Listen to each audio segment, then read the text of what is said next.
everyone and welcome back to the channel. Today we're going to do a quick comparison test. The 9.9 by Yamaha versus the 9.8 by Tohatsu. If you're like myself, you have a small inflatable boat but you don't have access to a trailer, or you just simply don't want to put a tow bar in your car, that means then you're going to have to lift an outboard into the back of your car, motorhome, camper, etc. And everyone knows outboards are probably one of the most awkward things ever invented when it comes to lifting. So I have the Yamaha and the Tohatsu here in my garage that we're going to take a look at in a minute. One's heavier than the other, one's smaller than the other, to see which one is more easily manoeuvred. So first we're going to look at the 9.9 by Yamaha. As you can see, it's very small and very compact. Now, things I love about the 9.9, really tight, well made bit of kit. You're not going to knock that out of gear or into gear by mistake. You clearly know where neutral is, reverse and forward. This outboard is a few kilograms heavier than the Tohatsu. However, lifting this outboard I find an easier task because of the size of it. It has a nice slimline cowling. Very, very easy to get both hands round.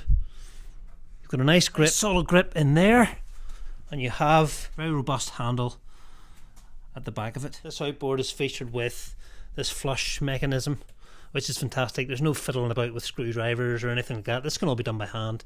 You just loosen that off like so and connect your garden hose onto this pipe, and then you can do a cold flush. You need to put it in a bucket or even start it up.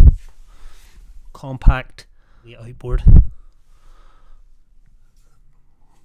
Very strong, very well made, as you would expect with Yamaha. I know I said in the previous video that you were wasting your time with the 9.9. I still kind of stand by that, but when I seen this I just had to have it. So then we go over to the Tohatsu 9.8.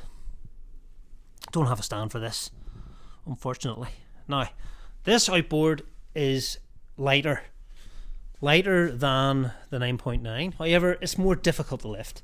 This cowling is much bigger, much rounder, hard to get the arms round. I find this very, very, very awkward.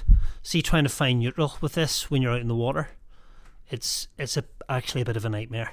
And I've had it where I have knocked this into gear by mistake and the boat has had taken off because it's just so easily moved. I can't see any way of locking this, and it turns and swivels every time you lift this engine, and it is a real pain. The tilt mechanism, it's not the best, very flimsy.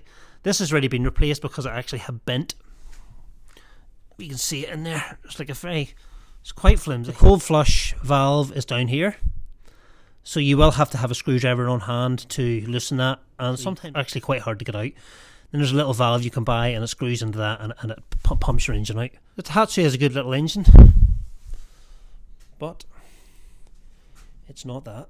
As always, thanks for watching the channel, and stay tuned for the next video. We'll get both engines out at sea and we'll see how they perform with one on board, two on board, etc. If you liked the video, give it a quick like, give it a thumbs up and subscribe to the channel.